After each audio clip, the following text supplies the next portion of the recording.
5:30, so I figured let's get started. Why not? Hi, I'm Ravi Venkatraman. I am the Director of City Planning with the City of Winooski. I'm here with Jasmine Hurley, our Housing Initiative Director for the city, and we're here for the ADU workshop. I hope you're in the right place. To start off, we do have a short presentation by us, at least, to talk about city processes and what exactly is an ADU in the first place. And then we'll turn it over to our panelists, and I think our panelists can introduce themselves.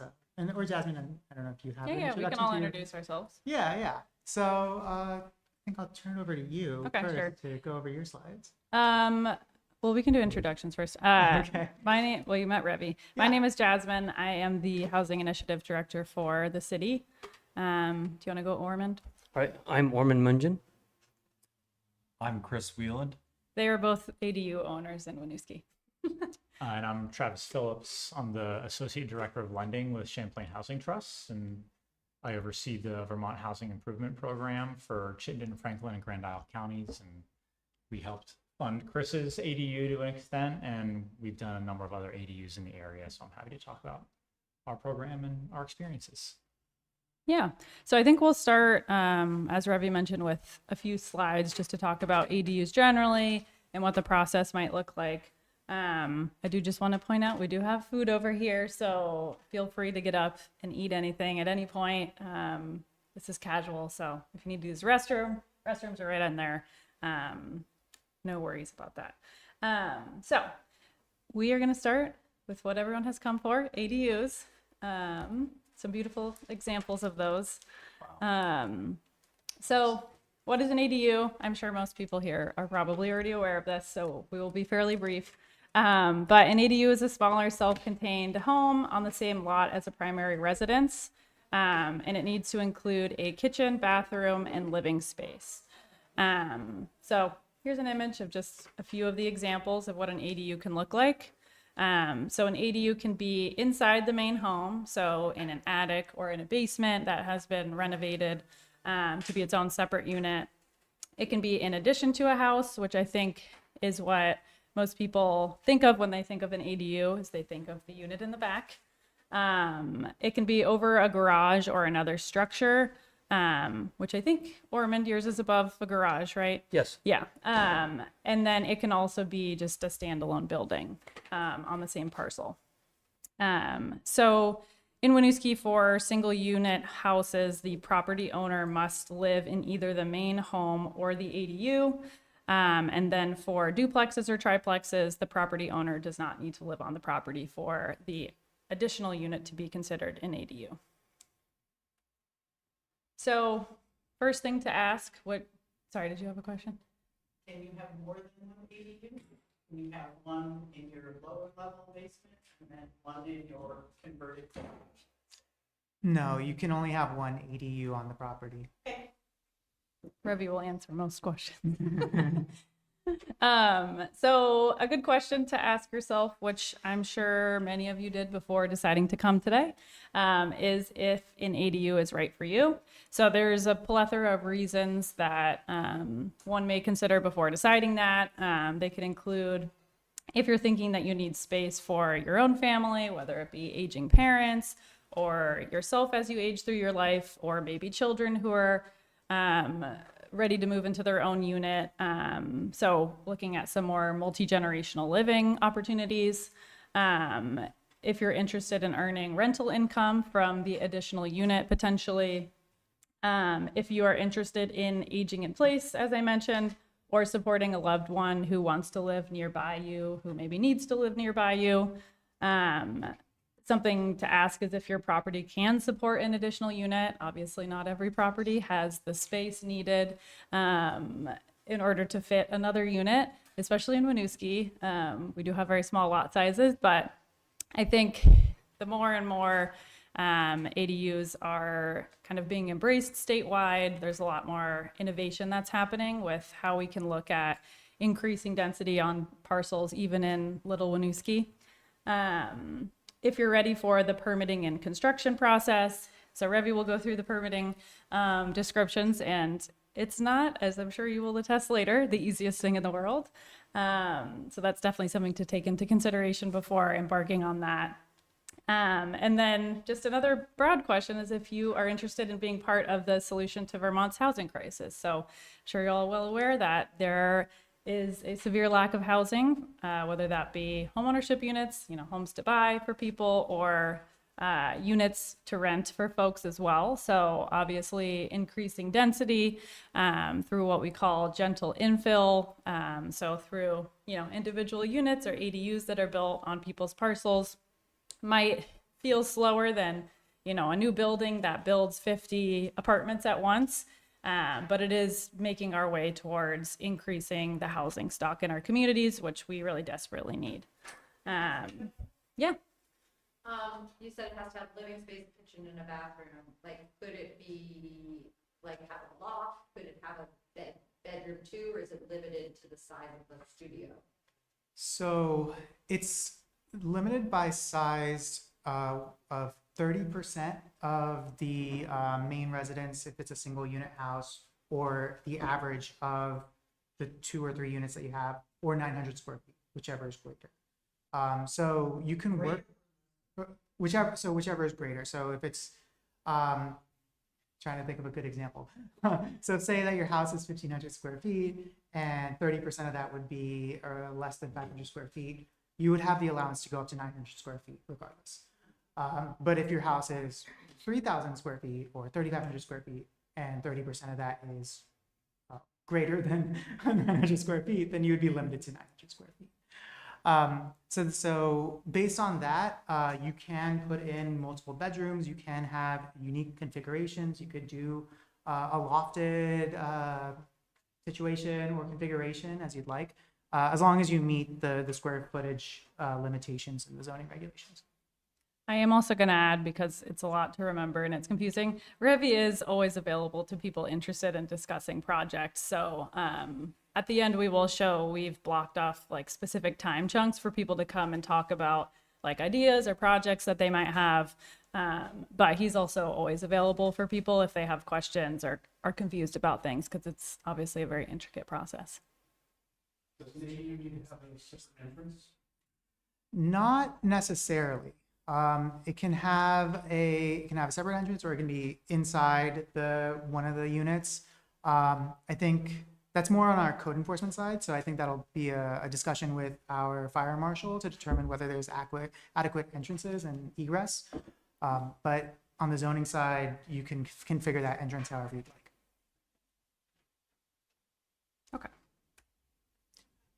So yeah, regulations and permitting. This is a pretty complicated flowchart for how to get things done. To build off of the space permissions, say that I'll start with like a basic project. Say that you have a single unit house, single family home, and you want to add an ADU to your property, however you want to add it. You would follow through on getting the zoning building permit application with all the required materials, which I go over in the next slide, or the next 2 slides, I think. And that'll be reviewed by me, the zoning administrator. It'll be reviewed by our code enforcement office, by our fire marshal, and then you would receive a combined zoning and building permit. And then alongside that, parallel with that, you would go through a state permitting process. The state issues 50 plus permits. So they have a tool on their website called Permit Navigator. You just fill in the information for your project and it'll punch out what permits are required for your project. Off the bat, you're most likely going to need a state water wastewater permit. You may need a state construction permit depending on how many units are on the property. But again, that's something for the state to determine. So again, you start with the Permit Navigator tool. It will tell you which permits you need to go through. You contact the state, fill out those permits, submit the permit applications, and you get your state permits. So you can do that simultaneously. And that's why this flowchart is split with that line, is because you can do the state permit process at the same time that you're talking to me. Now there's another dotted line here for Development Review Board. I think Orman's going to talk a bit more about that with this cottage or with this ADU. You do need to have a review and approval by our Development Review Board if you're proposing an ADU on a property that has a duplex or a triplex. For properties that have duplexes or triplexes, that ADU has to be in a separate from the duplex or triplex. So that could be located above the garage in an attic space or converted space of the garage. But it can't be a part of the main building that has a duplex or triplex. The space limitations apply, and then as Jasmine mentioned, for those properties that do have duplexes and triplexes that look to add another unit as an ADU, the owner does not need to live on the property. That would be reviewed and approved by our development review board, and then reviewed and approved by me, and then reviewed and approved by code enforcement, and then you get your zoning and building permit from us. And all the while, the state permit process would also apply. So simultaneous to getting approvals with us, you would also get your approvals with the state. I think you can flip to the next one. Yes.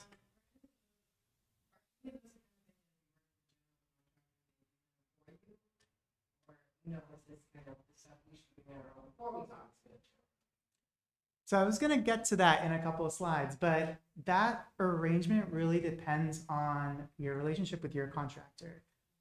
Some contractors will just take over the process for you and just do it through and through. Some contractors might just provide you the plans, and you might choose to go through the planning process on your own. So it's really up to whatever arrangement that you have with your contractor. So in a nutshell, you would need the zoning permit, the building permit.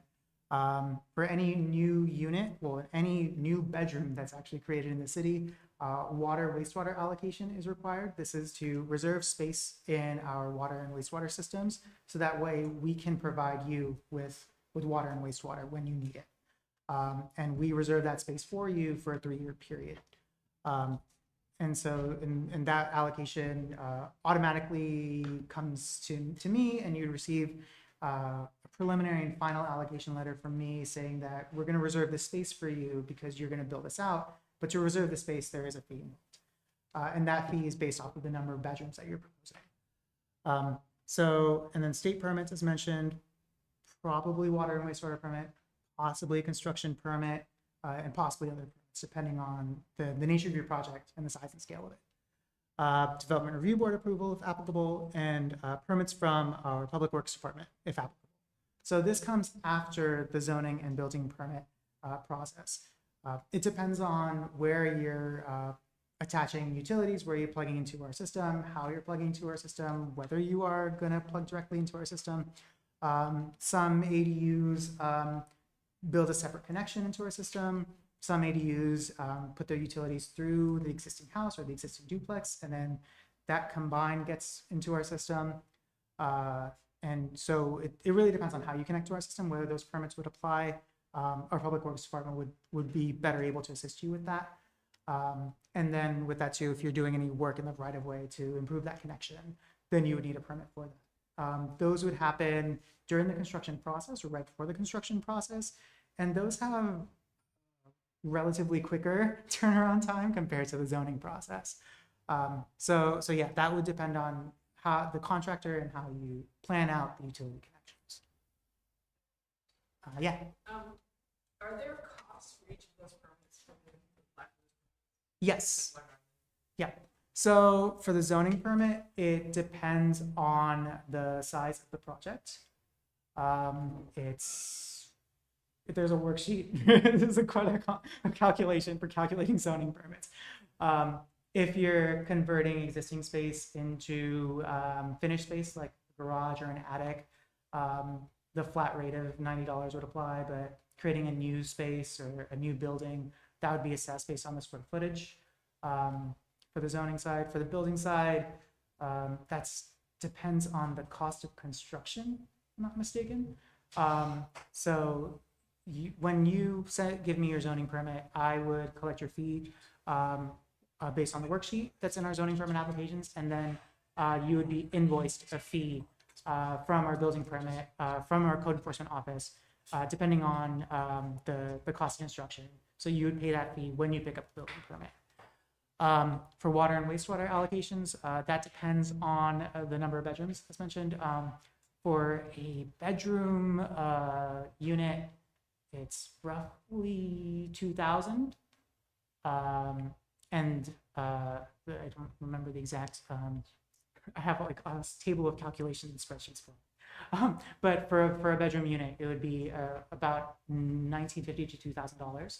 And then accordingly for every new bedroom that you have. For state permits, unfortunately, I'm not sure what the costs are for the state permits, just because it's outside my wheelhouse. But there are fees involved with that. For development review board approval, for reviewing a project like this, it would cost $500, and that's in addition to the zoning permit fee for building a new unit. And then for public works, I think, if I remember correctly, each of those costs $150. Yes. Are you gonna talk about parking? Sure. I can talk about parking now. I didn't include it in my slides. Parking requirement is 1 space per unit throughout the city and including for ADUs. So that's something that I would ensure of. So if you have a single unit and you're looking to add an ADU to it, or a single family home, you can add ADU to that, I would make sure that there are 2 parking spaces. That is the minimum requirement for zoning, and that's set in statute of a minimum 1 space per unit. And does that have to be added if you, or just, Not necessarily. Okay. So if you have 2 spaces already, or 3 spaces, or if you have a garage and a driveway that can accommodate a car, that's 2 spaces. So if you don't necessarily need to add pavement, if you don't need to add pavement, and if you can already park 2 cars on your property. Yes. who gives you the permits for curb cuts to add spacing? So curb cuts is through our Public Works Department. Through zoning, you're only allowed 1 curb cut per property for residential properties, unless under very specific and extenuating circumstances. We try to limit as many curb cuts as possible in our residential areas. There are curb cut limits for in terms of width too. Trying to remember the exact dimensions for that too off the top of my head. But there are certain limitations for curb cut widths as well. But yeah, that the curb cut. So ours Yes. is just Gotcha. long driveway, which we've never. Okay. We need to extend it. Mm, Yes. Yep. But you're not gonna be able to get, it's not gonna be able to get in and out and around. Yeah. So an extra curb cut would not be allowed with our zoning, but you can. Yeah, you can make a double. You can make a double driveway. Yeah, that's what Yeah. I don't need a separate. Oh yeah. Okay. Yeah. So they can tear up the entire. Yeah. I lived in a. Yeah. Way I moved here. Yeah. So you think widening? Yeah, widening is totally widening is fine. You can be creative too with how you want to place the pavement on your property too. So maybe there's just like one entrance, but it sort of like branches out like a tree, and you have multiple parking areas. But yeah, you can definitely widen it. That's totally fine into a double driveway. Double driveways are pretty standard in the city. Yeah, so yeah, that would be with me to make sure that you don't exceed our lot coverage requirements for your property, and with Public Works for the curb cut. So not to be like, we're just trying to figure out where to put the ADU, and if we want to convert our basement. So I live in a corner lot, Uh-huh. so Mhm. we would love to put it on the side street going into the basement, but that would, do you get 1 curb cut per property or 1 per street? Because there's no curb cuts on Bruce Street. Okay. Maybe we can talk afterwards. Yeah. But, yeah. Because everything is condensed on that side of the house, and it just won't fit. It would make more sense to put it on the side of all the land and spaces. Okay. But Yeah. there's nowhere to park. Okay. Maybe we'll talk afterwards. Each one's a little puzzle. Yeah. Fun little puzzles. Yeah. Yeah. Any other questions before I flip the slide? information as to the size of the sanitary sewer outgoing when you have two units like that? Like if you have an existing 4-inch or something like that from the, in this case, the 60s, 50s, if that does accommodate this or does it have to be dug up in like a 6-inch thing or something? That's the current. I'm not sure. That would be something that our public works department would determine. We have 60s construction, Right. yeah, and 60s utilities. Mhm. Yeah, with all the permits that I receive, it gets reviewed by Public Works and by our code enforcement office. So they would be, so it's a one-stop shop once you get to me, even though I might not have the answers right now. We would advise you through the permit process to let you know what improvements would be needed in order to make sure that that project can be possible at the end of the day. It is quite possible. It is quite possible. So, going to the process. Thanks. We don't want to get so far into the process. How do you see people subdividing as an alternative to ADU? To be frank, I haven't seen that many ADUs in my time in Winooski. I honestly haven't in my zoning experience of roughly how long have I been doing this? About 8 years now. I haven't processed too many ADU applications just because of the financial constraints primarily. So I've seen a lot more subdivision applications, and I've reviewed and processed a lot more subdivision applications in my experience. To some they see it as a straightforward process, but to some that I have permitted ADUs for, it's designed for a specific purpose of for a family member or for maybe some extra income by converting an existing unconditioned space into a conditioned space, like an attic or a basement. So it really depends, and it depends on the lot, the context, the configuration, whether subdividing is even possible, and whether the applicant has the means to even put in the unit in the first place. Different factors, but that's just been my experience so far.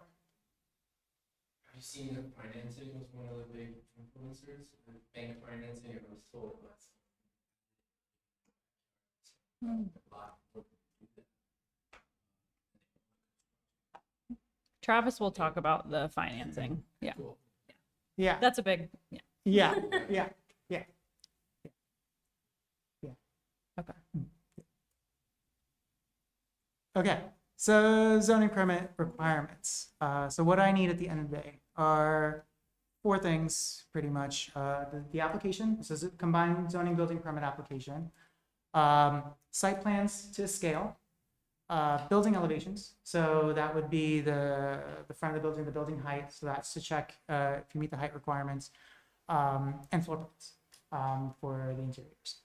And then I think the next slide has, so what are site plans to scale? What does that mean?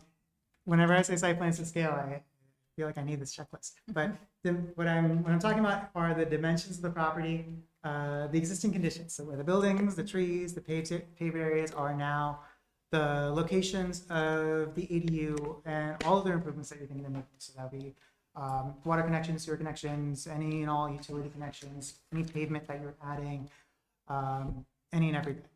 Locations of proposed utility lines, lighting details, grading, drainage, construction details, what utility infrastructure you'll be installing, your plan for erosion prevention, sediment control, and your plans for any work within the public roadways. For the internal conversion projects, like the basement conversions, attic conversions, the grading and drainage, construction details are going to be, I would say, pretty minimal, just because you're not creating a new footprint, you're not creating a new pavement typically. But for a new build, the latter 2 are important for Public Works to review for stormwater, and then for our code enforcement office to review for fire access. Can I ask you one more question? Yes. So, if your driveway is not yours.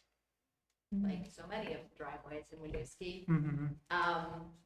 Is there a process? Like, I'm just not sure. I mean, my neighbor's lovely, but, she's also 80. And, like, what, is there a separate, like, is there any way that I can get support, or would be able to get support from the city? Like, can my neighbor tell me I can't use the driveway to build a house on my property? Woof. That's the question. Yeah, because I mean that's typically written into your deed as an easement, right? And it probably, I don't know what your deed language stipulates and whether it says anything about how many units that driveway can serve or not.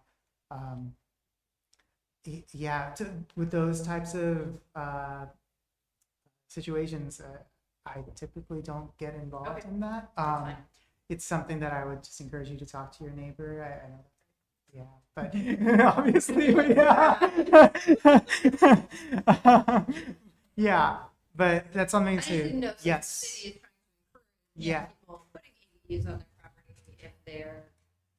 if that was why I asked the question. Right. No, it's a good question too. Yeah, typically I don't get involved in those types of situations, and It'd be illegal. it'd be a legal situation where you'd have to look at your check your deed language, determine whether your property legally for your deed language is illegal. In terms of permitting, I would be able to permit it, but whether you'd be able to build on it and have that additional unit would be dependent on your deed. Mhm. Yeah. So. Would it be worth discussing, so you're saying that you have one parking spot for an additional ADU? Yes. I mean, is it worth the city discussing eliminating that parking spot? Yeah. That's a question for you, really. Sarah's on the planning commission.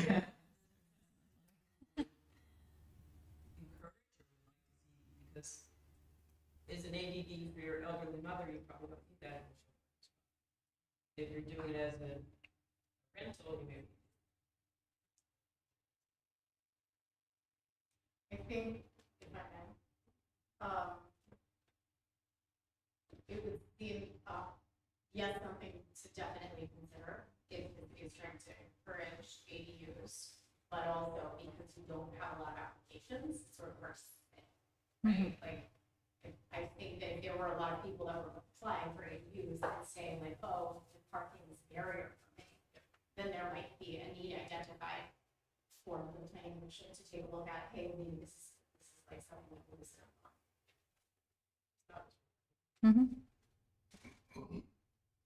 It's definitely something that I've heard from some folks as a barrier to add that unit, just because some properties in Winooski are at that lot coverage limit of 50% or above that lot coverage of 50%, that they just can't add another parking spot.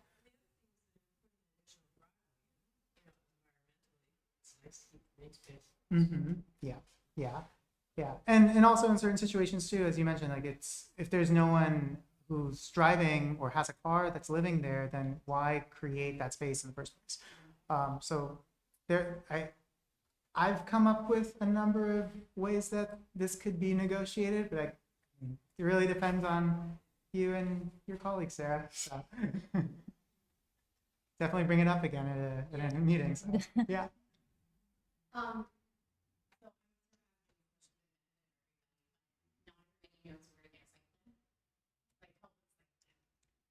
Next slide. This is a very basic site plan. I pulled it from Chris's application. So, this site plan to scale covers all the basics and it's hand drawn.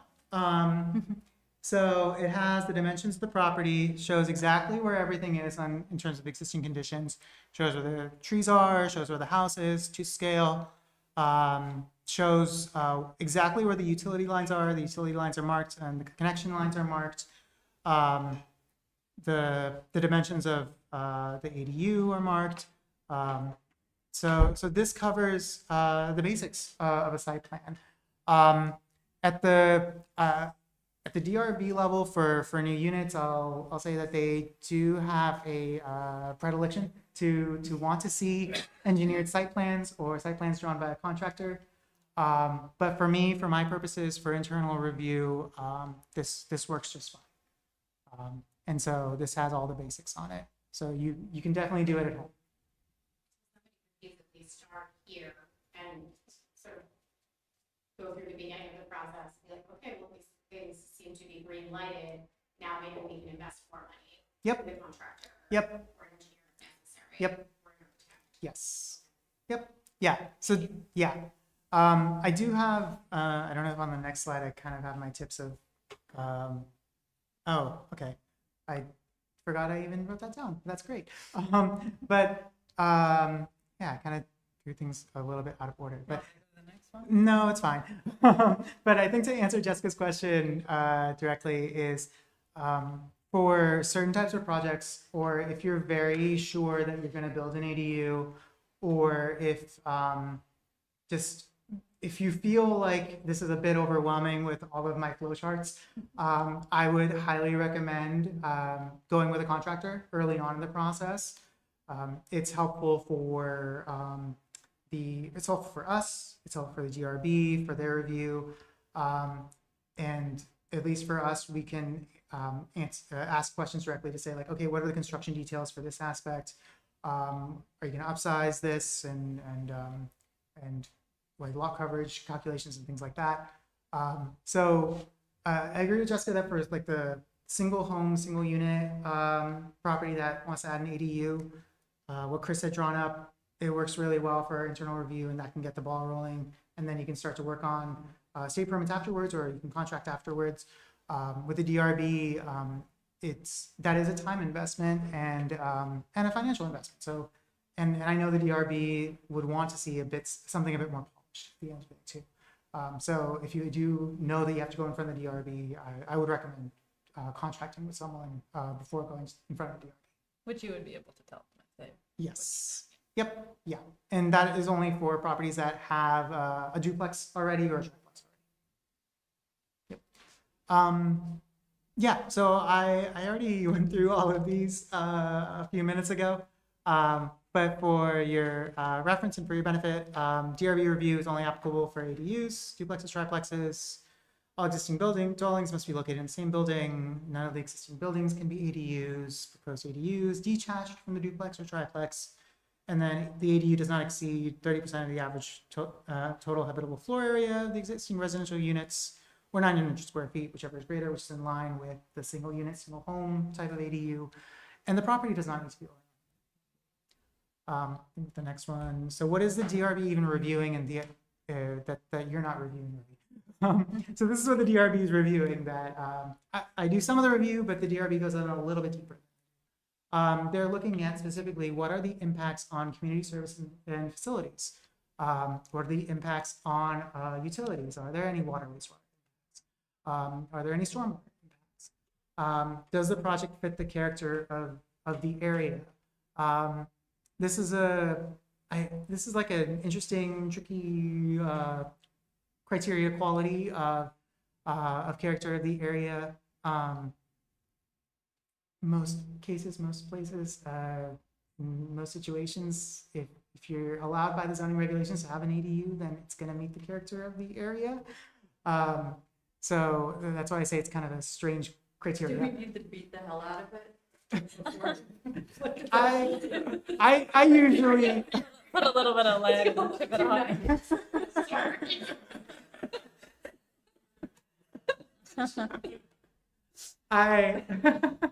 If I can make a comment, going through this, on your application, you're going to see these questions just like this. I recommend you ask Revy for one that's already been done by somebody. He scratches out the name, and because it didn't make a lot of sense to me. And then I read what it should be on that answer. Without a template, without somebody else's form to look at, it would be daunting. But after I was supplied with one that was already done, I said, oh, I know what that question means now. Yeah. Well, yeah. With the character of the area aspect, what I do with my guidance to the DRB is to show what's actually in the residential area, what's on the street right now, and whether adding another unit fits with that area. Does that street already have duplexes and triplexes, and adding another unit just fits with the area? Or is this going to be the first ADU on the block? And I mean, in most cases in Winooski, adding another unit on most blocks, it already kind of fits with the character. So going through this a bit more, so traffic impacts, adding another unit typically has little to no traffic impacts in terms of numbers. This doesn't meet the regulations. I make sure of that. I go through that pretty deeply, and I work with applicants to make sure that every single box is checked for the regulations. And then lastly, the impacts on the use of renewable energy resources. This is a criteria that's this five criteria are defined in statute. I don't make the criteria. The planning commission doesn't make the criteria. With the impacts on the use of renewable energy resources, most projects it's moot or it doesn't really apply. But that's something that we have to ask for statute. So permitting tips. So I wrote down hire an engineer or consultant early on in the process. So I think like Jessica mentioned, if you want to just test it out and have your site plan to scale and go and do that first, that's fine. If you want to hire an engineer later in the process, that's fine. But I will say that you you can probably speak to this, will need an engineer later on in the process. Mainly for the state water and wastewater permit that you will most likely need.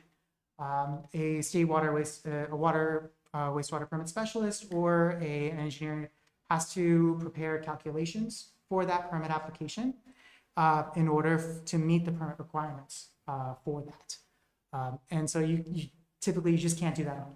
You'd have to contract it out in order to meet the permit application requirements for the state.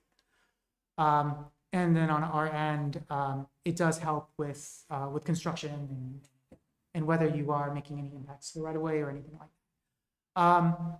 And for the DRB side, and depending on the scale of your project, the context of your project, an engineer or land site surveyor would be helpful in developing site plans.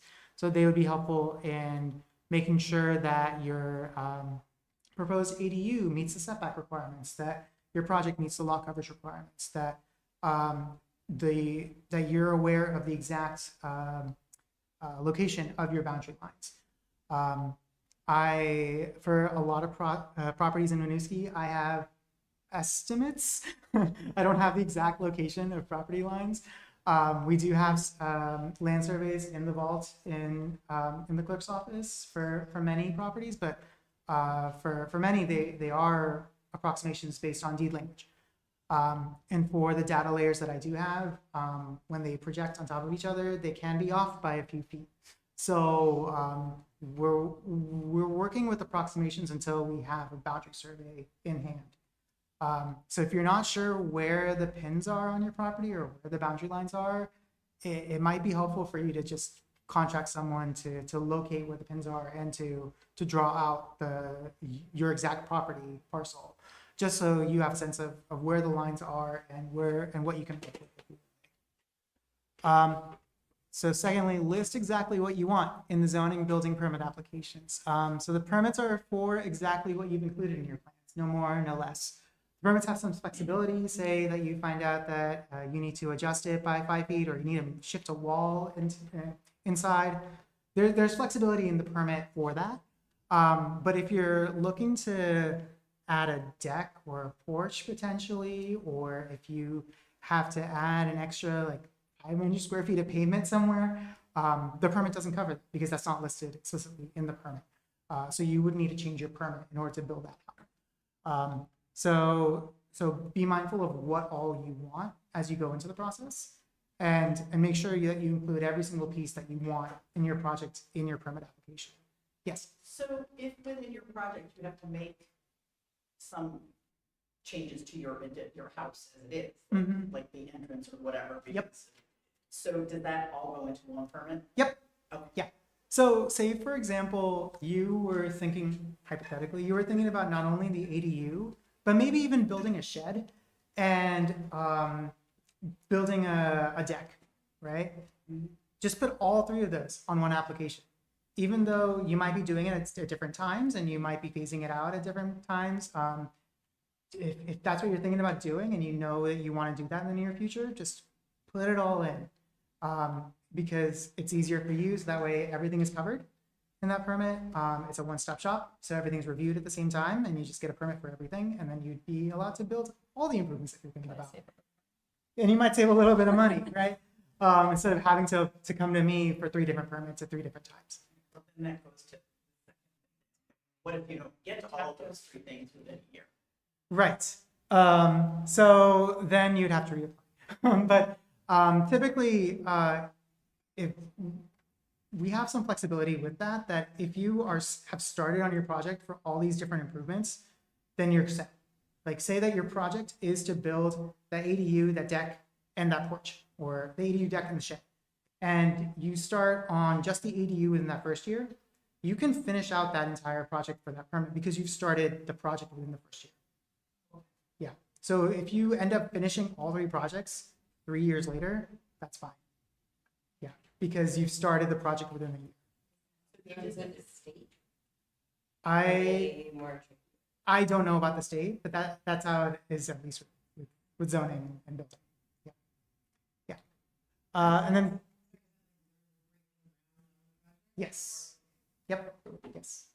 And then lastly, plan out permitting in advance. DRB review from when I get your application to when the permit is issued by the DRB, it takes at least 2 to 3 months. And that's not including whatever conversations that we have before that to make sure that you're meeting the requirements, and also whatever permit conditions that you might have with the DRB after you complete it. So the permitting part can take time with us, and then on the state side too, depending on whatever state permits that you might need, that might also take time too. So be sure to, sometimes I'll get calls from folks who are like, hey, I need a permit. I have a contractor coming in next week to do this. And I'm like, hold up. There are a couple of steps here that you're going to have to do. Yeah. For many, I think it's just something that they think about last, that they think it's just coming to me and I sign off on it and they can go. But for ADU projects and for certain other projects too in the city, it's a multi-step process. So be mindful of that. And depending on the scale, the context of your project, it can take months for permitting with me and with the state. Are those things happening simultaneously? Are you talking 4 to 6 months? It depends on how you do the permitting, right? So yes, thanks. So if you submit your state permit applications at the same time that you submit with me, and you're looking hypothetically to build an ADU to your triplex, then you could theoretically get all of your permits, state and with us, all at the same time at the end, after 4 months, 6 months. I hypothetically, right? 4 months. It depends on how you time it and when you put in your applications, but theoretically you can do the permit processes simultaneously to get all your permits all at the same time or around the same time. And that's if you have to go to the DRB. Yes. Yeah. Which is duplex, triplex. Yes. So if it's single home, it's not Yeah. as long. Yeah. For single home, single family homes, single unit dwelling projects, when I receive a permit application and I determine that it's complete, I have to act on that within 30 days. Once I act on it, there is a 15-day appeal period. And then after that 15-day appeal period, I will issue my permit, and then it'll go to code enforcement. And their turnaround is also pretty timely too. It's John's pretty quick, I want to say, for I think for single unit houses, single family houses, he tries to turn things around within 2 weeks. So for the single unit, single family houses, it can be, it's a much quicker process. For the DRB, there's a bit more time involved.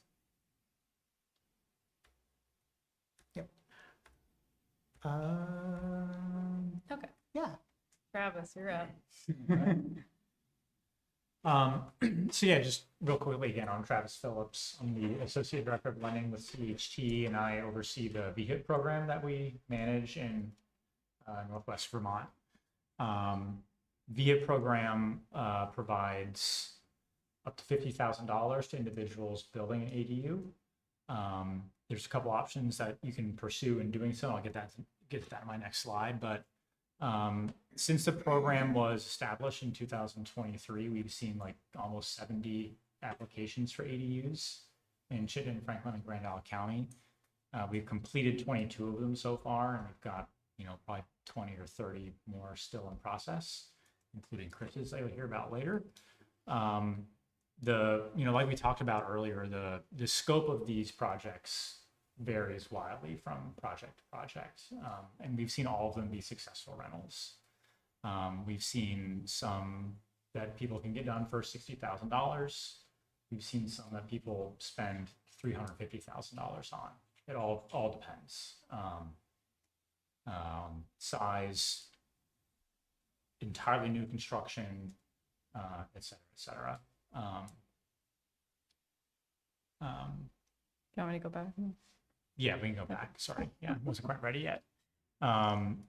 Financing options, quite frankly, a lot of these people have savings to kind of cover the difference. Like I said, we can offer up to $50,000 and they just kind of have money hanging around to cover the rest of it. Those folks that don't, we most often just see home equity line of credit. We'll usually want to see if the scope of your project's going to be more than the $50,000 that we can offer. We want to see some sort of evidence that you have the finances or some financing commitment to cover the gap, because that just kind of makes your project that much more feasible. There are other resources out there. Efficiency Vermont can offer some rebates for weatherization, appliances, things like that. 3E Thermal can do help with design work and energy efficiency ideas, and I think they even kind of cover the cost of that if you're going to be leasing to low-income tenant. And the Vermont Agency of Natural Resources has their Healthy Homes program, where they can help fund wastewater and drinking water costs. And I think that's just a grant. That's still open. I think they're taking applications until early September. You can check their website and see if your projects could qualify.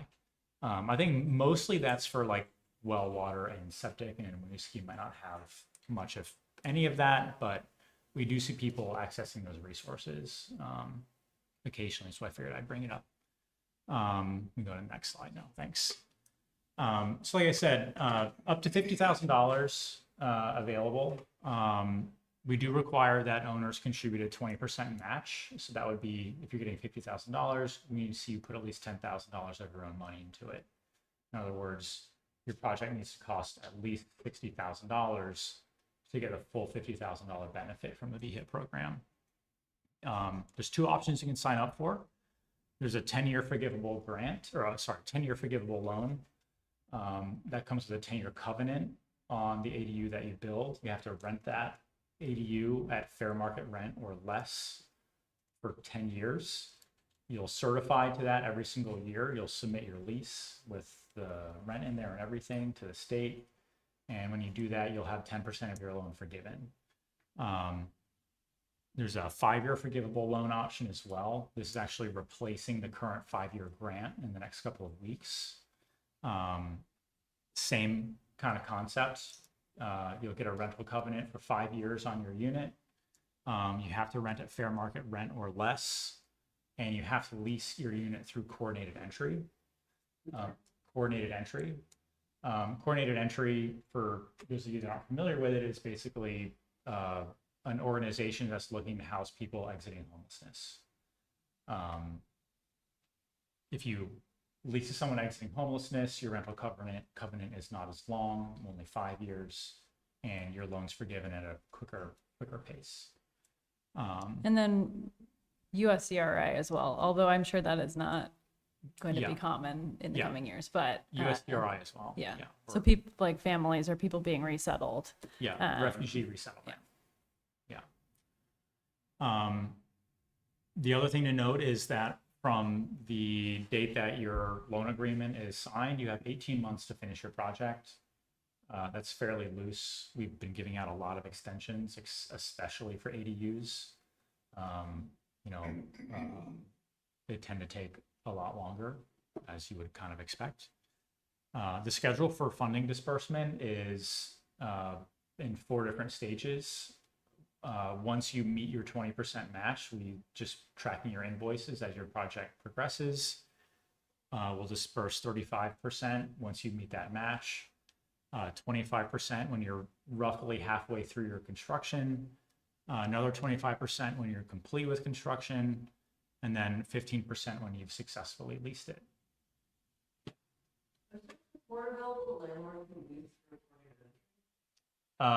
Yes, so CVOEO, it usually runs coordinated entry in Chittenden County, and you can work with them about what kind of support they get. The tenants are usually working with CVOEO to, you know, get whatever services they need, and CVOEO is making sure that they're applying for all the services that they need.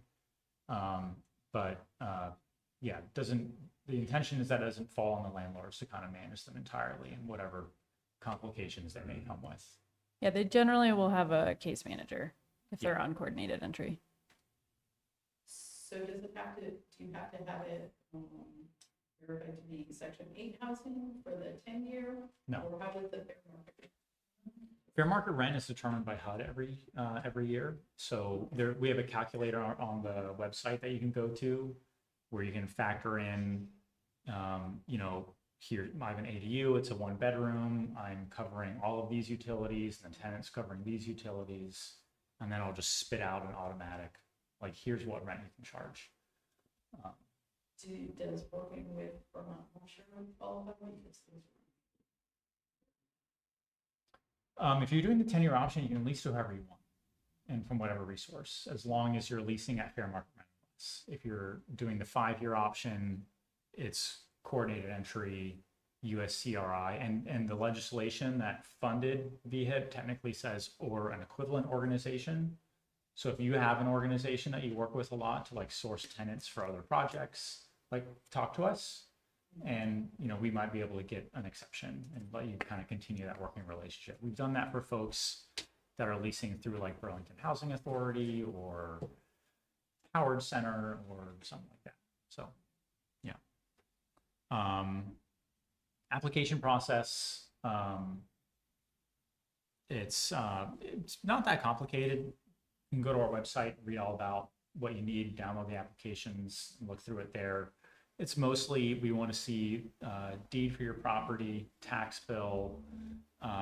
There's some fair housing training that we want everyone to take. It's just like a 30-minute online kind of thing. Plans are super important. You know, if you have plans, a budget for how much you're going to spend, and if you're going to spend more than the 50,000, how are you going to cover the difference? Those are the kind of things that we're really looking for. And do you have a tenant identified? And what are you going to use the housing for? And if you ever have questions as you look through it, even just looking on our website, you can reach out to us. We have like a dedicated email on here for the program, vhip@getahome.org. That goes to me and my team, and we'll jump on any questions that you have and help walk you through it. I can also get everyone's emails at the end and Yeah. send out the slides so that you have all of this information. Yeah. I do have one more slide. I added one last minute, sorry. So like I mentioned, the 5-year grant is what's currently on the website. That's going away relatively soon. The reason why that's going away is because the grant is taxable income. So you get that grant and you're immediately going to pay taxes on it the year you get all that money. Doing the forgivable loan spreads it out over the forgiveness period. So that was a big thing that a bunch of landlords came to us and said they would prefer. So moving to a 5-year loan instead of a 5-year grant. This is not advertised yet, so you're getting this like before a lot of other folks. An additional $20,000 is going to be available to VHIP applicants that are building an ADA compliant unit. So keep that in mind. If you're interested in doing that, there could be additional money available to you through the VHIT program. Funding is limited for VHIT. You know, we don't have a whole lot of our existing allocation left. We're getting a little bit more funding this summer, but it's less than we've ever gotten before. So applications are going to be very competitive and kind of weighed against each other. It's not going to be a first come, first serve kind of thing. So the best you can do is apply sooner rather than later if you're interested, and have your plan put together and have your finances put together. The big thing that we're evaluating when we're looking at this is how feasible is your project? How likely are you to get it started soon and get it completed relatively quickly? And knowing that you're working with a contractor, knowing that you're getting your permits in order, knowing that you have your finances in order, pretty much moving to the top of the list. Similarly, ADUs that are leased on the open market or through coordinated entry are also being prioritized. You know, I know ADUs are really, really popular for housing family members and things like that. We have done those in the past. We've really only done those when we had a lot of money on the table to kind of get through to allocate. The view that we have, and it's kind of a difficult one, is we're trying to make as much high quality long-term housing as we can. If you're leasing to a family member, the question is what happens when that family member moves out? And we've actually asked this question to folks like, okay, you're renting this for your son. What happens when your son moves away? And they're like, I don't know, I'll put my bike in there or something. And it's like, all right, we're not going to give you money. Like, we're going to give money to someone else. So keep all those things in mind. If you're interested in applying, let us know what the plan is, and we'll do our best to help you out. Great. So what happens, just say Yeah. that you do the 10-year thing, you know, I'm close to 70, what happens if I wind up having to sell my house and go somewhere else? That's not, but Yeah. I'm just saying, what? So if the rental covenant is transferable, so the new owner can agree to either take on the covenant and continue abiding by it, or they can just pay off the remaining balance, and then we'll discharge the covenant and the new owner can do whatever they want. Okay, so the balance is just done on some reason scale. It's every year that you're complying with the program, you'll have 10% of your loan forgiven, and whatever the balance is at that time, they'll either have to pay back or the new owner. That's easy. Yeah. I have a question about the loan. Yeah. What terms is the 10 and the 5-year? Like, how much could we potentially borrow? It's 50,000. Okay, so Yeah. it's just delivered in a different way. It's just delivered in a different way. Yeah. 0% interest, obviously, you know, just forgiven every year that you comply with the program. Makes sense. Alrighty, so time for some questions and answers from our two panelists. So maybe we can start off with both of you just kind of giving I know we've seen a drawing of yours now, but giving a description of your project, maybe like what drew you to initially starting, how long it took you. I'm sure you've given this spiel many times at cocktail parties and at work. So, Orman, do you want to start? Sure, an overview. I own a property just up the street from here, and for many years I wanted to put in an ADU, but zoning wouldn't allow it. So when it became available, I decided, yeah, I'm going to go through it. Mine was, I have a 3-car garage, and above it was a 840 square foot storage space, as I was using it as that. So I'm going to echo what Revy said. Get a general contractor. I did not. Now, this guy here is a carpenter. He could probably do all that. I've done other projects. This was not like any other project I've done. So I didn't get lost in the weeds, but that permitting process is not, it's opaque, I think, in some ways. And if you get a general contractor, he's going to get you up and running, and the amount of time it takes you to do that project is going to shrink. almost to the point where it would be cost effective to get him rather than go through it on your own. So I'm gonna really recommend that. Also, if you have a general contractor, he can get people to your project. I'm only a guy doing this one time. Your electrician, your plumber, the other people coming to do the site work, they're not committed to you because you're just one little person in their big business. But if you have a general contractor who does this, he has connections and relationships with people. And especially now, getting the electrician, the plumber, the person to put in your heat pumps, you're gonna do that. This person has more sway. He can get people there. And he can get them in a timely manner. That extended my project. Two things extended my project. One was I was a GC and not as experienced as I hoped I would be. And the second thing was we ran into a problem that was unforeseen with ledge.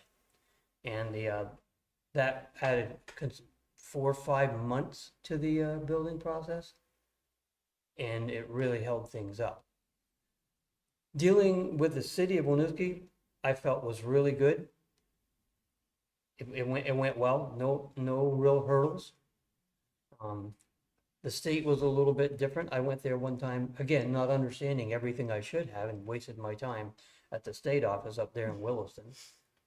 But if you go through, like, I think Chris Boyd is still your guy. Yeah. Yep. I've dealt many times with Chris Boyd. Man, don't ever get rid of that guy. He makes things much easier. So, do you want me to answer these questions that you had, or just, this is an overview? can- It took me Yeah. 6 months longer than I hoped. In the end, I'm very pleased with the end product. I did have a relationship with a good carpenter, not so much with someone else, but he kept things going. It was interesting. It took time. It takes a lot of your energy and thinking, but it's still a good experience. I like building things anyway, even though I didn't do a lot of the work myself. I like creating the new unit. And how long ago did you do that? I started last June, and I completed and got it rented in May. And as I said, I was hoping to rent it for the winter, but with the site work being as it was, we had to dig. You got to dig to get in the sewer, the water. We had natural gas and electrical. And there were a lot of things that went wrong. Well, not wrong. Sideways. They had to put an extra telephone pole on my project. They had to dig through 5 feet deep through rock. Yeah, that was, so that took a lot of time, never mind a lot of money. It cost me as much to get the utilities there as I planned on spending for the whole thing. And that's because you did it with all seven. Yes. All right, Chris, do you want to give an overview? Sure. My name's Chris Wieland, as we said before. That's my partner, Andrea Wieland, over there. And we live in Winooski, close to Gilbrook. And we got a spot around the pandemic that had a little bit of space in the backyard with the shed and stuff. And my kid was a little bit little and had a pump track back there and a fallen down shed and stuff. And he thought about doing a tiny house for a school project. And then that kind of planted the seed a little, so to speak. And then as the kids got a little bit older and I found out through the VHIP program in 7 days, I was reading about it. I do carpentry work for my business. And it just kind of was an aha moment of, hey, this is something I could use my skill set to do.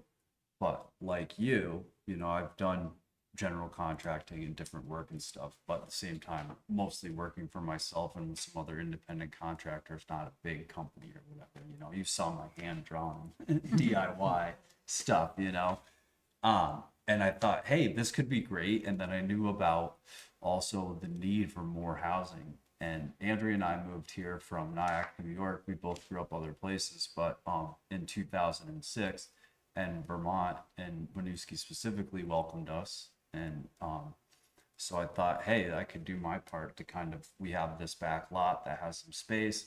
And then also, as you know, being Winooski residents, the property taxes are significant. And the cost of life now is significant. And so, and me personally, I haven't saved a ton for retirement, and am thinking like, hey, I'm middle aged, what the heck am I gonna do? And so was thinking that creating a rental unit could be beneficial to our long-term finances. And so that's kind of what got us started in that. But man, I had no idea about the permitting process and a lot of the things. I sort of just chucked my hat in the ring and was like, here we go, and then I've had to learn a lot on the fly. But I feel like I've learned a lot, and I really appreciate your concise slides. And working with Winooski has been really good. We are not done with the project. We've gotten an extension from VHIP to be done by December, and we should be on track with that. But in order to do the project, we had some hurdles, which one was in order to get egress into the back of the property where we were wanting to locate the ADU, we needed to first remove our garage so that you could drive a fire truck back there. And the fire marshal also wanted us to install a sprinkler system, so that was an additional cost doing that. So there was, and then the permitting process took a bit longer than I thought it would too, so that was an additional hurdle. But with your concise slides, with hiring an engineer or, a general contractor, somebody who's familiar with the process, I feel like your turnaround time could be a lot more streamlined. But that was kind of the beginning of why we got into it. I don't know if there are other specifics, questions, talking points you want to get into, but. Yeah, sure. So it sounds like both of you have talked about kind of primary obstacles, benefits. I know that you haven't yet reaped the benefits, but it sounds like, rental income for you, and then Orman probably for you, I imagine you as well. Besides the fact of like feeling like you're utilizing that like open space that you had. Any surprises that you would say?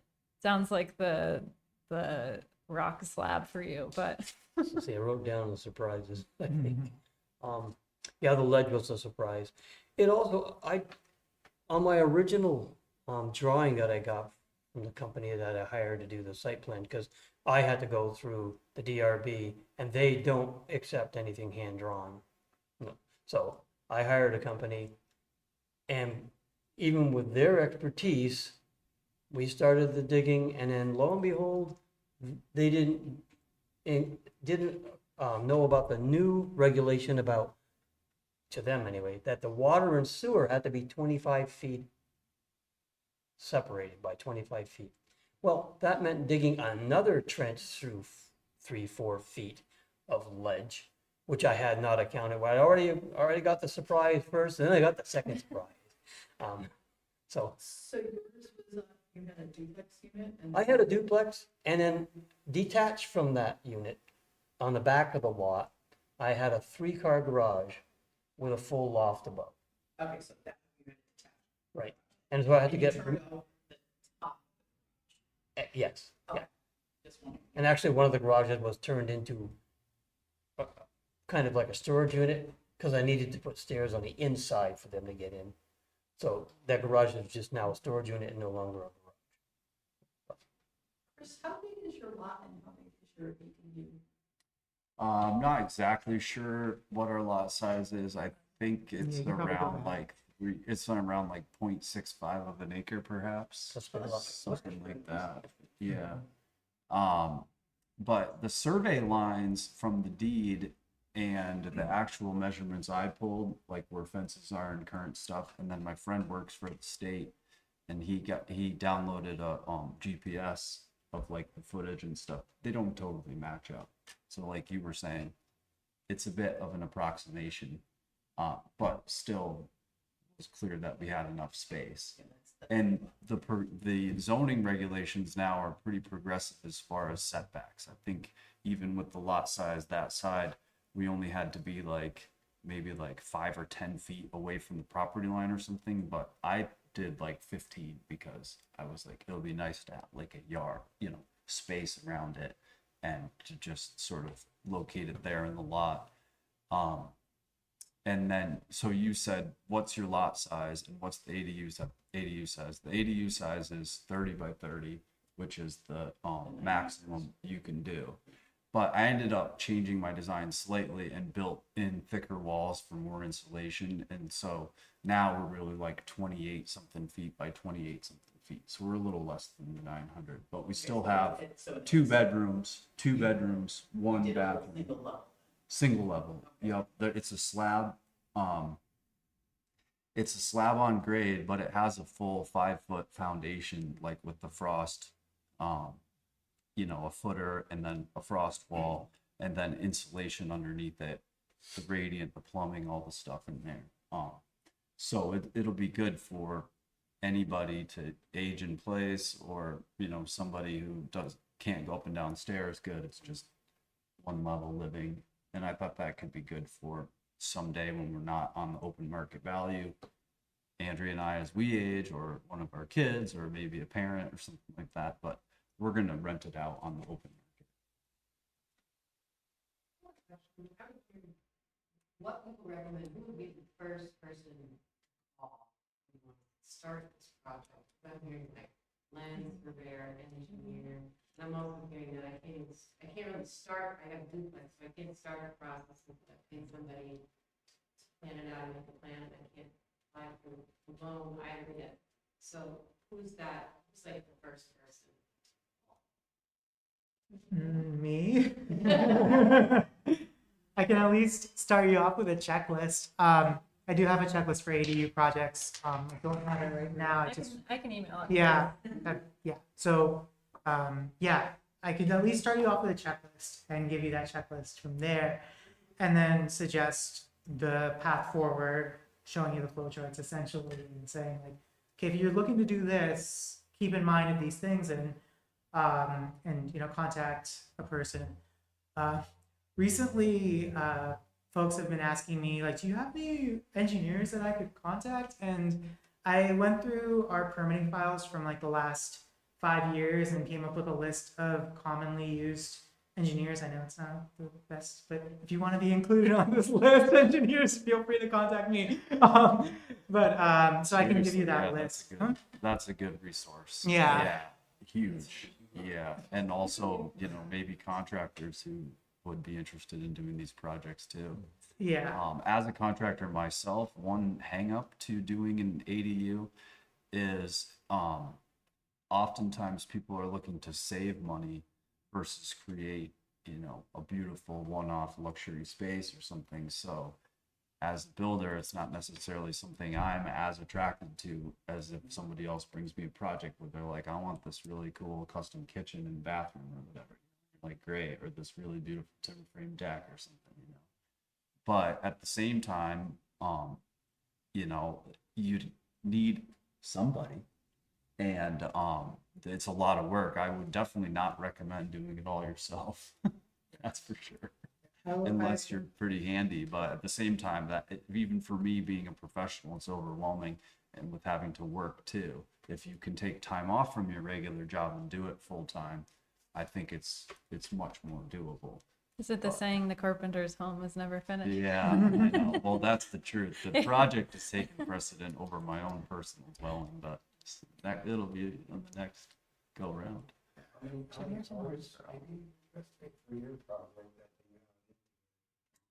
Countless. I haven't kept track at all, but it's thousands. Yeah. But thinking about it though, I mean, if you think about your 18-month timeline, say you go through VHIP, you think about your 18-month timeline, you think about your scope, and then you break it down by per week, per month, how many hours you need to log to get to your sort of milestones. Like, you know, then you could probably come up with somewhat of a realistic estimate of your time, and then double that. No, I don't know. I don't want to discourage you. I think it also, I want to echo what you said earlier, though, that in building, there is a lot of satisfaction, and it also is a good mental challenge and communication challenge and budget challenge and a bunch of things, which is very engaging for an individual. And there's if you sow the seeds, eventually you'll get a harvest. So I'm trying to say that to my own self, that, eventually you'll reap the benefits of seeing your completed project. There's a lot of satisfaction in that. So. Yeah, my first renter, I rented it when it was still not quite complete. The cabinets weren't in yet, the floor wasn't done.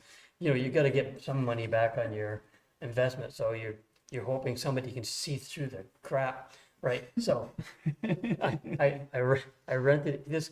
I had about 10 people interested. 8 of them wanted to rent it, but I rented it to the one guy I really enjoyed working with. So he hadn't seen the unit since he had rented it. And when he moved in, he walked in and literally his jaw dropped.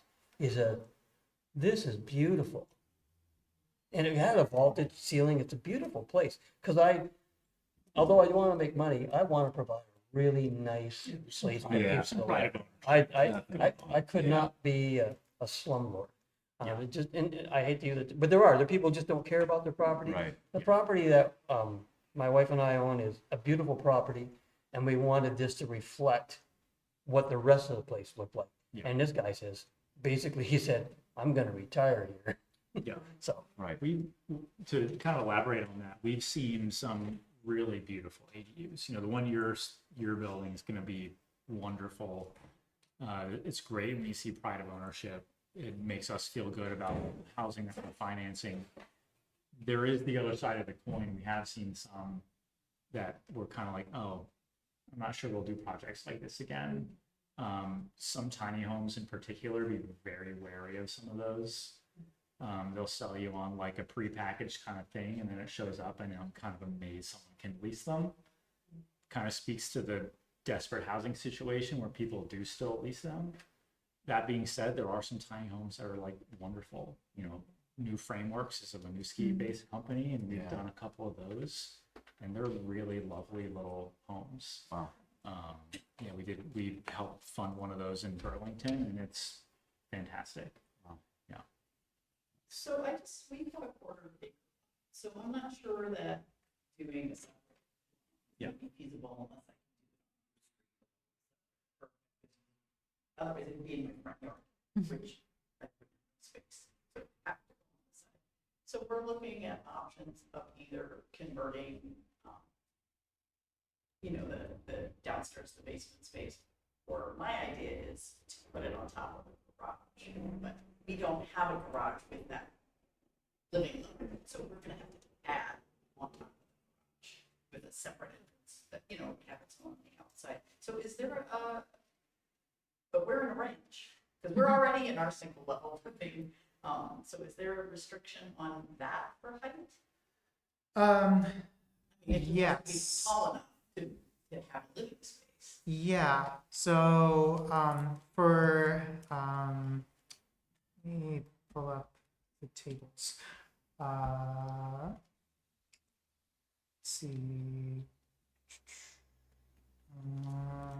That location. No.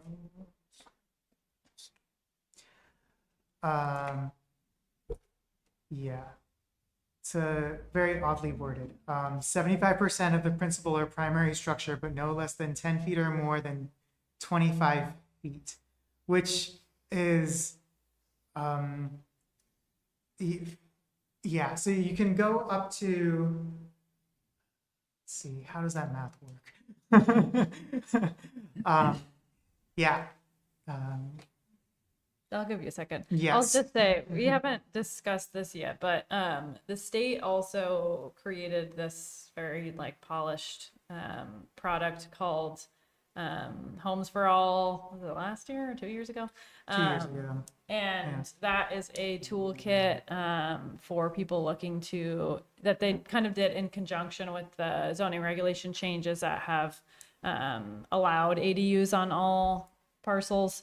And so that I can send out as well in the email, but they actually have designs in that like are free to use.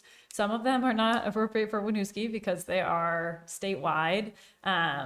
You know, there's some of them are like a telescoping home design, which wouldn't work for most people, but there are, I think, 2 maybe that are, you know, dense enough that they could potentially work on someone's parcel. And so those are like designs and a toolkit full of like how you might start.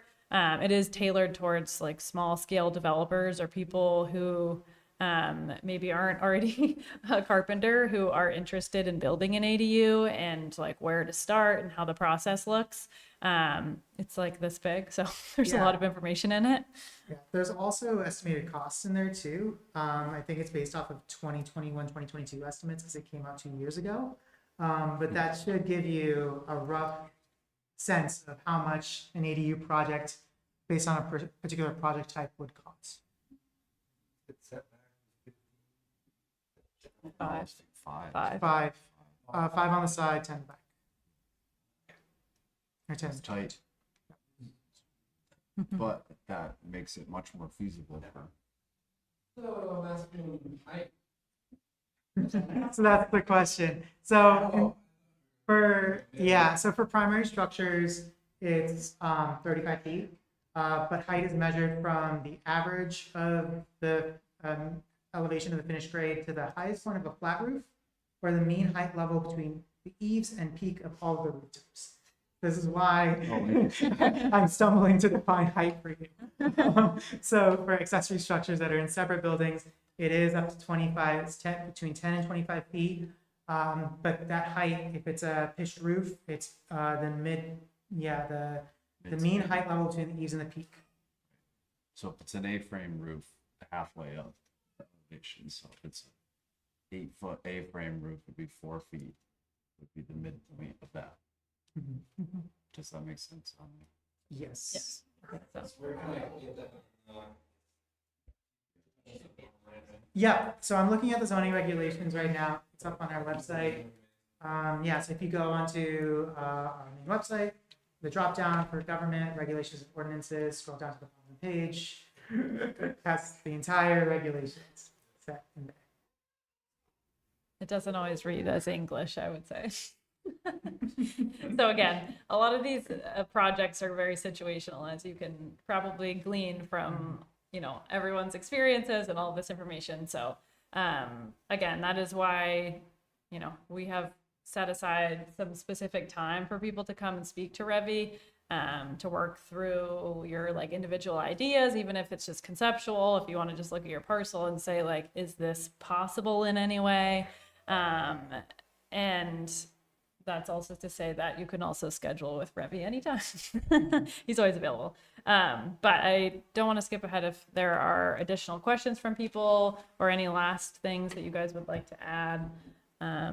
Maybe one thing that you wish you knew before you started, besides hiring a contractor. Actually, a lot of things I wish I knew before. I wish I knew we had ledge. Yeah. And as much as dealing with Winooski was pretty straightforward and pretty good, the rest was not as straightforward. It lengthened the project. I would have definitely sought a general contractor who would coordinate with other members of the building team, and he would be responsible for the permitting, the timing of everything. It made it much more difficult. So if I'd have known how I'm sure you're a little bit overwhelmed too. All the information you got right now, that's overwhelming. You got a lot to learn.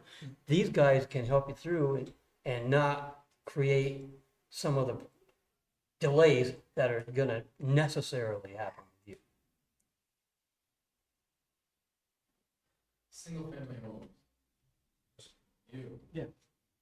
One, what designates single family versus just 2 bedrooms, 3 bedrooms, 1 bath? The legal definition is anything more than 4 units. So 4 individual like apartments can be qualified as single family if you're living in one of them. But I think from your perspective, for like an ADU, it's got to be triplex or Yes. less, right? Yeah, so for single unit, single family, we consider it 1 unit on a lot.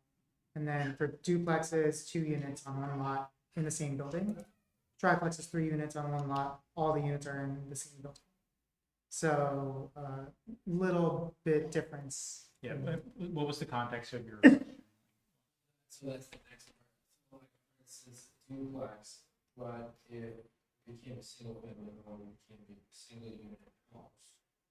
That would be removing a housing unit from the Winooski housing system. Then would that make the ADU qualify as creating a unit if we know it's going to exchange, keep a unit alive? Literally, let's say hypothetically, the same tenant in that duplex goes to the new ADU in exchange for just leaving completely.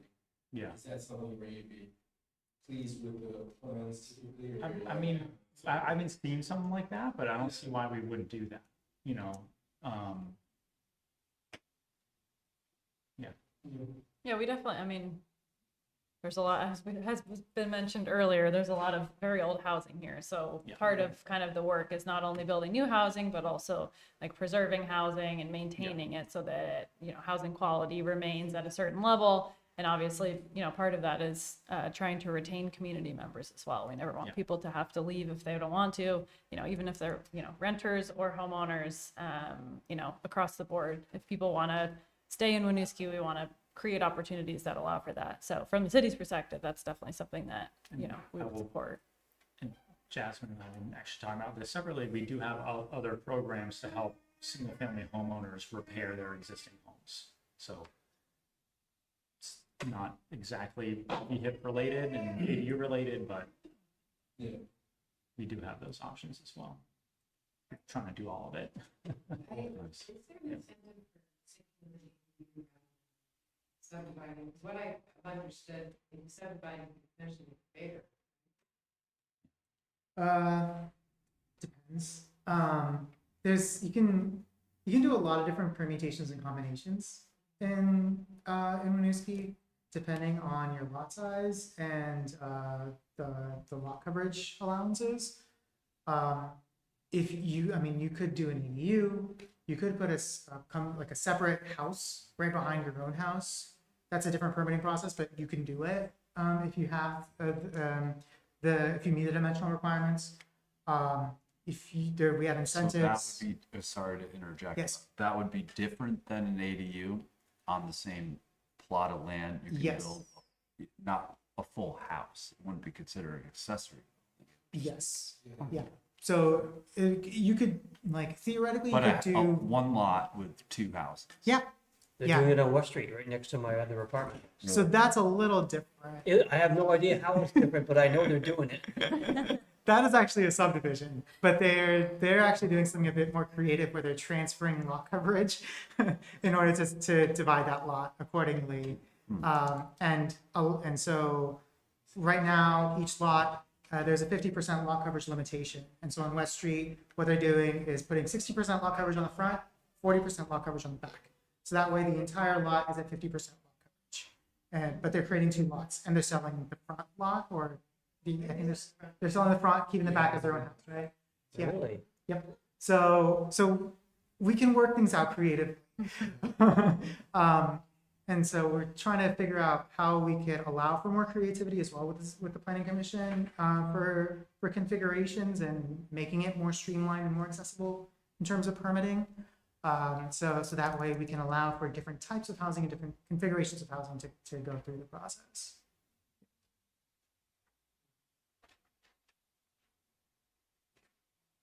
Any more questions? My like tiny little tip is, and you might have to help me with this a little bit.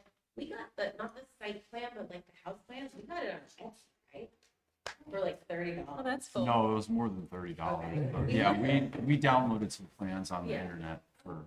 Yeah, and there were like lots of ideas, and that's kind of like a generative Right. thing through there, and people have done it. That was Yeah, like if you search Pinterest or just do Google searches of ADU plans and stuff, there's quite a few out there, and some of them I reached out to a couple different firms about modifying the designs and stuff, but for me it was cost prohibitive to do that. But I mean, an architectural set of plans for an ADU that our size 30 by 30 was in the neighborhood of $20,000 to $40,000 just to design the structure, so. Yeah, but also, Yeah. you can spend $1,100 on like some very fine plans as well, or like what we spent, a few $100s. But I thought about the design a lot and the size, and tried to find the floor print that worked good for someone else too. Great. Technically, we're under time a little, so if people want to ask more questions to anyone here or us, I'm going to be up here if anyone wants to come and give their email. Oh, okay. Yeah, you made a real sheet. Yeah, just type it in. If you want to come type in your email, I will send out the slides and then a few of the resources that we talked about, like the checklist that Revi's made and the state resources. I won't link the Etsy website, but that's very interesting. I've never heard that. Some BHIP little flyers if you want to take some home. Just some basic info about the program and the websites and email addresses and stuff like that. Yeah. So if I were to say, like, get my new plan from Etsy and then use their resource and figure out generally how much it would cost, is that good enough for the application, or should I have gone to the general contractor and got the exact? It's a lot better than not having any of that stuff. Like I said, it's one of these unfortunate situations where the funding is limited and you're going to kind of be compared to other applicants. So it's hard to say if that, like, what that's going to do for where you fall in the hierarchy. It would show me that you've already been in touch with zoning and planning, which is a huge first step, and that you already have a plan kind of picked out. And then it's just a matter of finding a contractor to start working on it. So you're probably further along than a lot of other applicants that we get. So you can always submit that, and while we're like reviewing your application, be like we're talking to contractors. We'll have more soon. I think we would take that application and review it. And I think Yeah, because I was just thinking like it may be complicated. Like I made it before. yeah. So that's what I was thinking, like, I don't want to move too far forward with the Yeah. plan before I review it. It is a little bit of a catch-22. And Yeah, I admit for sure. that. We want to know that you're going to move forward and get it done before we obligate funds, but then you don't want to move forward and get it done without knowing the funds are coming. So, it kind of, not to be insensitive about it, but it does kind of let us know who's like really, really serious about it. Yeah. So advocate to your legislators to More money. Yeah. give more money to VHIP because that number was higher and it got dropped a got little this year. reduced, So unfortunately, I think, the whole state only got, I think, $4 million for the VHIP program this year, and we were hoping for more like 8. Yeah. And they are responsive to specific stories, so Yeah. if you're willing to tell yours. go Yeah. ahead. I'm more interested in, if you could take out the cost of the blasting, I'm just. Oh, if only. Because my unit would be on top of a garage, like your unit. What did yours approximately cost? Sans the blast, I don't have blasting issues, About 120,000. just for. Well, yeah, just for I can talk to you about some things too, because you're doing very much what I'm doing. So when this is over, I wouldn't mind talking to you. I got recommendations, like I know a structural engineer, what you need to, well, you're actually building the whole thing up. So you're gonna have to reinforce the butt. There's a lot of things to, but yeah, I figured before that mess, my return on investment would be only about 4.5 years. And, well, that's not true anymore. Yeah. But it also, in the end, your property will be worth a lot more too. That's one of those things that happens that you pay for the unit, but now your entire house, and that makes it, you probably see a 50% increase in what you can sell your house for. I mean, it really does add that. So even without that, your return on investment will be fairly quickly. And rent right now, I rent a 1-bedroom for $1,800 a month. That's pretty decent income. Did you go through the VHIP? No, No. that's why I did not. The application process through VHIP was very simple. They were great to work with. It's really, yeah. But I ended up not doing it because I didn't want to have their assessment of what the rent should be for a 1 unit at that time was like around $1,400. So I'm losing $400 a month because I knew I could rent it for $1,800 because I have other places I rent in Winooski. So rather than do that, I just say, I'll just do it all myself and I'll get more back in rent than they would have given me. That's not always the case, but in Winooski is a very desirable place to live now. I've been a landlord here for 25 years and never missed a month's rent. Got great tenants. It's been a really, really good experience. So I highly recommend, even if it doubles the price that you think it's going to cost you, in the end, you're good. Yeah, so you have to kind of decide Man, I what think works we for got you. a consultant right Yeah, we'll do some peer-to-peer mentoring. But fair market value is also, it's not as, it sounds like, oh, it's gonna be really low, but it's still quite a lot. It's still expensive for people to rent these places that are fair market value. Yeah. It's both ends. Mhm. Awesome. Well, thank you everyone for coming. Again, we're happy to answer any questions. We do have these time blocks. If you want to come and speak about your project, we'll also be here probably for the next 30 minutes. And then emails here if you're interested. Yeah, I just want to see if anyone online had any questions. Oh. I know we have a couple participants online. No, they're No, they left. Okay.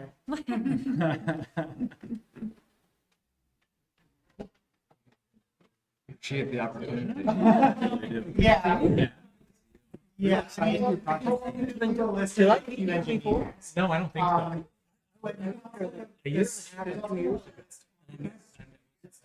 My application was okay. Yeah, that was probably Charlie. He over here. He used to work for CHT and run our VHIP program. Guy with the little baby? Yeah, the little baby specific. Yeah. I mean, it's so easy to process.